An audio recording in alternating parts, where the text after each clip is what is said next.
This is Paul Schneiderman today on the 38th edition of Sports and Stuff on Rainier Avenue Radio. Today is our special guest. We have a longtime sports industry TV broadcaster and author, Keith Hirshland. Keith, I'm going to give a little more introduction of you in a minute. I'm honored today to co-host Sports and Stuff with the Rainier Avenue Radio sports director, Rick Dupree.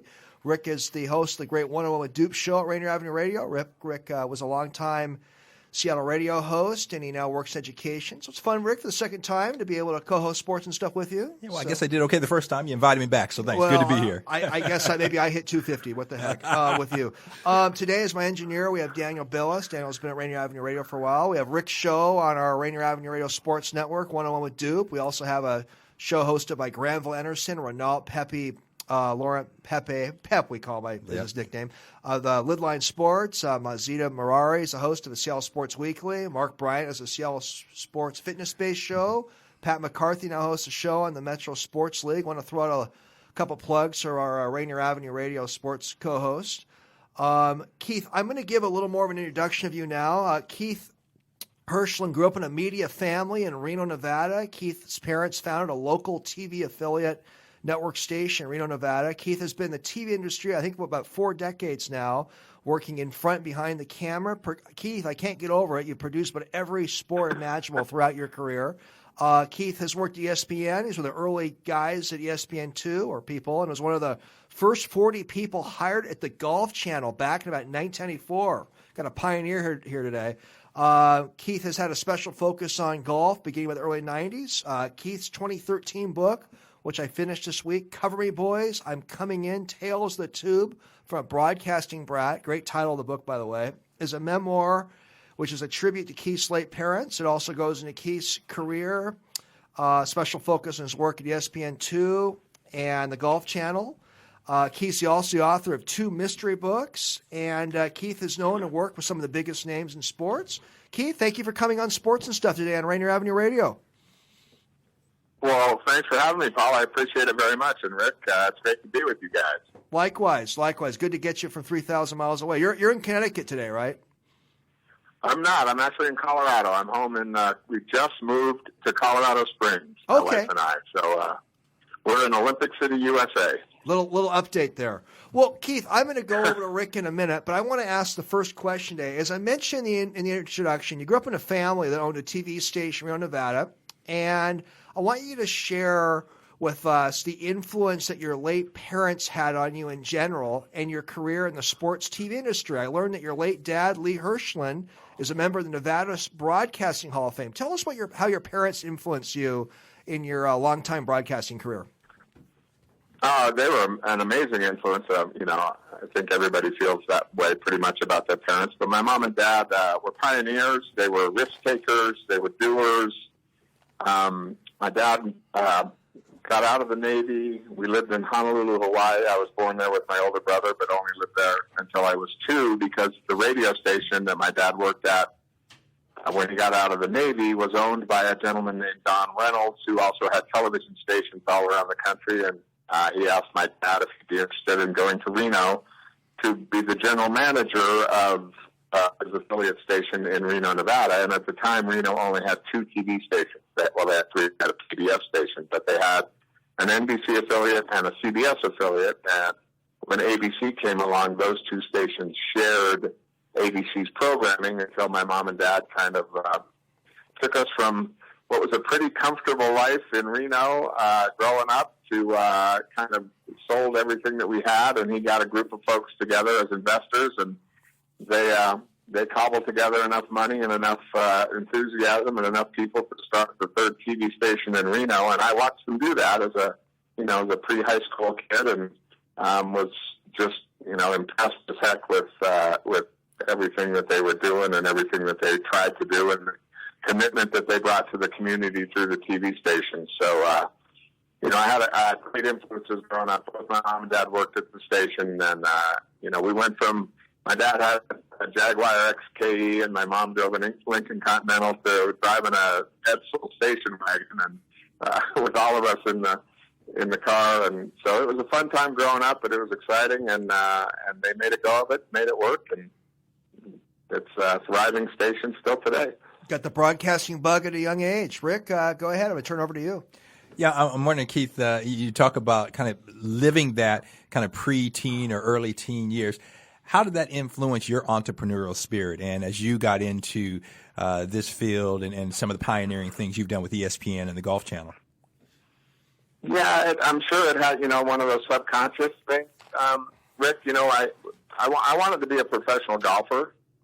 Actually, I first wanted to be a professional baseball player. Growing up in Reno, everybody kind of did every sport. So you did spring and winter sports, and I played golf and played baseball, and actually went to Lewis and Clark College in Portland on a golf scholarship.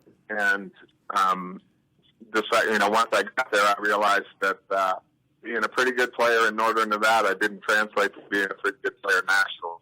But I love sports. My parents were sports fans. That's the other thing they instilled in all of us. I have two brothers. And so I knew I wanted to be in sports. So I went back to Reno, finished up school at the University of Nevada, and started working at my dad's station. And I think just, throughout my whole career, I really took a page out of my dad and mom's book, I think, as I look back on it, and took chances.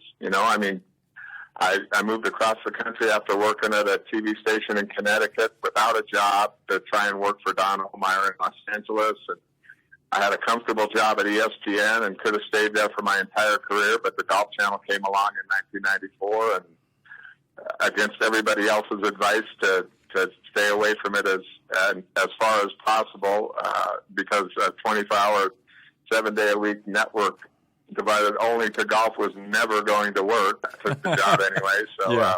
I think that taking chances was part of what my mom and dad kind of passed on. This is Paul Schneiderman, host of Sports and Stuff on Rainier Avenue Radio, with noted sports broadcasting veteran Keith Hirshland, with Rick Dupree of Rainier Avenue Radio as my co-host today. So, Keith, I finished, as I mentioned in your introduction, your 2013 book, Cover Me Boys, this week, and I really enjoyed it. And I know that part of the reasoning for writing your memoirs is as a tribute to your late parents. In reading the book, though, Keith, there's so much excitement and adrenaline working in the TV sports broadcasting industry. There's also ego, there's heartbreak, there's dislocation. There's definitely some tough moments that come up in that field. Did you write the book in part, Keith, to give like a young person who's interested in breaking in the sports broadcasting industry a reality check about it in some ways? I think that's a great point, Paul, and that was one of the things that I really did think about when I was writing the book. It was a cathartic experience. I had never written a book before, never thought about writing a book before, but I knew I had some stories to tell. And when my parents passed away, my wife and I were going through their stuff and going through some boxes and found all these pieces of memorabilia. My dad's Nevada Broadcasting Hall of Fame award, letters from dignitaries and presidents, and just all the stuff that they had done. And my wife looked at me and she said, don't let this be your kids when you're gone, looking in a box and saying, I had no idea Dad won an Emmy, and I had no idea Dad helped start ESPN2 and the Golf Channel, and I had no idea that Dad knew Tiger Woods. And she said, you have 1 million stories. Start writing them down in a journal to leave for the kids, so that when they're, when you're gone, they have something that they can look back on, and instead of just memories in a box. And so when I started writing the book, it was just stories about what happened along the way. And as I got to writing and as I got into the meat of it, like you said, I thought, maybe I can pass something on. Maybe there's a nugget of wisdom or, something about it's not, you're not going to go from college to hosting the Today Show right away. Right, it's hard work, and you're going to have problems, and you're going to have setbacks, and people are going to say no, but, find your way and do all the right things and have integrity, and at some point you might have a successful career in this business. Well, I thought it was a very candid portrayal of your industry. Yeah, well, it was a labor of love, and I hope that it was, like I said, looking back on it, that people who read it can get something from it. Yeah, and Keith, what a tribute, like you said, to your parents and also for your kids, and where we'd be without our wives that kind of point us in the right direction from time to time. With that said, you mentioned earlier you had aspirations of being a golf pro, and although I never had aspirations that lofty, knowing my game, I still love the game. What was it? You said early on, people said, "You're crazy. There's no way a station devoted to golf only 24 hours a day will make it." And now we look some 20 plus years later and look at the success of the Golf Channel. And I think you look at TV as a whole, and certainly we have the specialization. But what do you think behind golf? What are some of the keys that really led to the success of the Golf Channel? Oh, that's a great question too. I think bottom line was that the people that started Golf Channel, and it was an Alabama businessman named Joe Gibbs with help from Arnold Palmer, and of course some folks at the PGA Tour, and a lot of me withstanding a lot of talented folks. But I think they really tapped into what people love about golf. It's a lifestyle game. It's a game of a lifetime. You can play it your entire lives, and it's one of those sports where it's constantly challenging you. So you're always trying to get better. So the folks that started the Golf Channel knew we had to have tournaments, and that was kind of my area of expertise. But they also knew that they had to have instruction, they had to have travel, they had to have clothing, the latest trends, and all that good stuff, and equipment. And they kind of built the network around those pillars. And they had Monday and Tuesday was for instruction, and Wednesday was kind of a travel plus a look ahead to the week's tournaments, and then Thursday through Saturday was tournament coverage. So, I think they tapped into what every golfer likes about the game, and they figured out something that might interest at least them on some level. Yeah, no doubt. I become a golf fan. Working in TV out of college, was at the ABC affiliate here, and around that time, Tiger Woods came on the scene. And for me, being an African American man, to see someone that looked like me, which before that, and Tiger's done a great job of recognizing people like Charlie Sifford and Lee Elder and what have you. But to see somebody that looked like me on there, as an athlete, a football, basketball player, golf never entered my mind. But can you talk about the impact that Tiger Woods has had on the game? We don't have enough time. Yeah, really. Obviously, and that's an understatement. As big a statement as that is, it's an understatement. I will say though that Tiger Woods made the Golf Channel. We launched in 1995. As you said, I was hired in 1994. Tiger was still an amateur. He turned pro in 1996 and took the world by storm. I think the Golf Channel would have happened even when I was at ESPN. Steve Bornstein and a bunch of people were talking about having ESPN4, F-O-R-E, and devoting it to golf. But the folks who started the Golf Channel beat them to it. And it would have happened at some point, but because of Tiger's meteoric rise and Tiger's success and the interest in Tiger Woods, the Golf Channel became a success in 1996 and 1997. People wanted to watch, and they still want to watch. It's amazing. I mean, more than 20 years later, the man, as a lot of people are wont to say, he doesn't move the needle, he is the needle. Yeah. And that was true for us in 1996. We wanted, when he came and turned pro, every show, every person, every question that was asked of us on the road was pretty much about Tiger Woods. And, like I said, the Golf Channel would have succeeded at some point in time, but it succeeded when it did because of Tiger Woods. Great insights, Keith. I'm going to rewind here for a second. I can't wait to get another Golf Network question or two in here. But let me rewind to an earlier part of your career, Keith. And you worked for the late Don Ohlmeyer, famous U.S. TV sports executive figure. And you worked at Ohlmeyer Communications for, I believe, a few years where you were covering golf. And when you hear about big names in the sports TV industry, you hear about Roone Arledge, you hear about Dick Ebersol. I mean, I was doing some research on this earlier. Dick Ebersol was once picked as a the sporting news, most powerful man in sports. I knew that you knew Dick Ebersol a little bit. But tell us, and I know that Don Ohlmeyer passed last year, Keith. Tell us a little bit about Don Ohlmeyer. And when sports TV historians look back, what is Ohlmeyer's legacy? Well, he was larger than life. He was an amazing man to work for, an incredibly innovative, and he had so many ideas. You know, he started Network Battle of the Stars. He had a million ideas, and he was constantly trying to, put them, broadcast them, and put them in a place where people could see them. And one of them was the Skins game, which he was pretty much responsible for with some partners at IMG, and they came up with this idea for the most famous golfers in the world playing on Thanksgiving weekend for, more money than anybody had ever played for 18 holes, and it was a wild success, and I was lucky enough to work on a handful of them with Don, but he was just a constant force of energy. I mean, he'd walk through the building, and just, stick his head into people's offices and say, what are you working on? And tell me about it. And, well, what if you did this? And how is this project going? And, I mean, he was just always involved.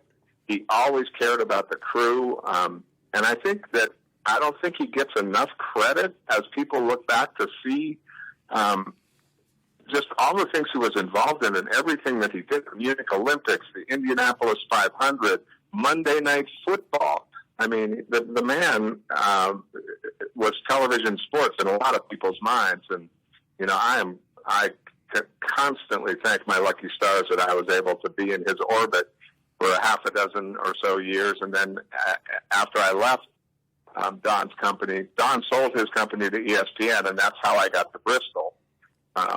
But then when I joined the Golf Channel, he kept in touch, and we'd keep in touch every once in a while. I'm still best friends with a gentleman that worked with me at Ohlmeyer Communications, who was really kind of Don's protege. He was amazing. He was an amazing man, like I said, larger than life, and just a ton of fun to work for and work with. What a great history of a famous TV executive you just shared, Keith, of Don Ohlmeyer's career. Paul Schneiderman, host of Sports and Stuff on Rainier Avenue Radio with noted sports broadcasting veteran Keith Hirshland with Rick Dupree as my co-host. Go ahead, Rick. Keith, that history that you just talked about, I mean, just so incredible. As you look at sports programming, I'm curious from your perspective, where do you see sports programming going moving forward? Because, I mean, you look at, for example, I'll watch an NBA game, and ESPN does, the classics, and you look at some of the games from the 80s, and the graphics look so much different. Even from video games, they look so much more real. But where do you see television and coverage of sports in particular going as we move forward over the next 10, 15, 20 years? Well, I wish I had a crystal ball so I could answer that question with some clarity. But the only thing I can say is that the advancements that have happened in the last 10 years, like you said, graphics, high definition, just the way that sports are broadcast now, and it's getting, what I think is going to happen is it's going to get more and more of a personal sports experience through television. I think you said like you watch the NBA. Well, I can see NBA TV evolving into, you watch LeBron's every move from the minute he arrives at the arena. There's a camera that is focused on LeBron the entire time during the game, and you can pay for that privilege to watch LeBron only. In golf, and I can speak to that because it's what I know best, I think that's where it's moving, where you'll be able at some point in the very near future to choose which group or which players or which holes you want to watch. And it's going to, in the beginning, I think it's going to cost a little bit of money, but I'm not sure that'll last very long because the demand will be so great. I think that everything today is moving toward kind of customer service and a more personal experience. I think sports TV is going to be that way. ESPN does it now, as you guys know. When there's a national championship game, there's 5 channels, and one of them is in the truck, and another one is a bunch of ex-players sitting around watching and talking about the game. and another one is, a foreign language broadcast. So I think that you're going to be able to, click a button on your TV and have a laundry list of things. What do I want to watch in sports today? Keith, Paul Schneider again of Sports and Stuff on Rainier Avenue Radio. Keith, you have an interesting background. You were at ESPN2 in the very early stages of ESPN2, which was created many years after its bigger brother, I guess, ESPN was created. And you also, as we've discussed, were early on and one of the first 40 people at the Golf Network. Mention one or two things, Keith, that really stand out to you that you did that played a role in the development of those two networks. The ESPN2 experience was cool because when I first got there, I got there shortly after it launched. I missed the Keith Olbermann "Welcome to the End of Our Careers" broadcast, but was there shortly after that. And I got a chance when I was there to work with on-air talent that were really kind of starting out in their network television careers, including Kenny Mayne and Stu Scott, Susie Colbert. I was watching Monday Night Football last night, and I saw Susie Colbert. And she was one of the early hosts of this ESPN Sports Night program. And I thought, my gosh, Susie's been at ESPN 25 years now. It's amazing. And Kenny Mayne is the same way. Kenny Mayne almost got drummed off the network. He was so bad when he first started. He was so nervous. And we were taping these things called the Sports Smash, with like 5-minute sports podcasts, just doing scores and things like that. And Kenny was so nervous he couldn't get through one. And luckily they were taped. And finally, I just said to him, I said, how did you get on the air in Seattle? Because he was on the air in Seattle before he came to ESPN. And I said, how did you ever make it to a broadcast? And he said, well, it was not ESPN. It was small. It was local TV. And I said, Kenny, think of this as the same thing. I said, imagine one person behind that camera lens and talk to that person.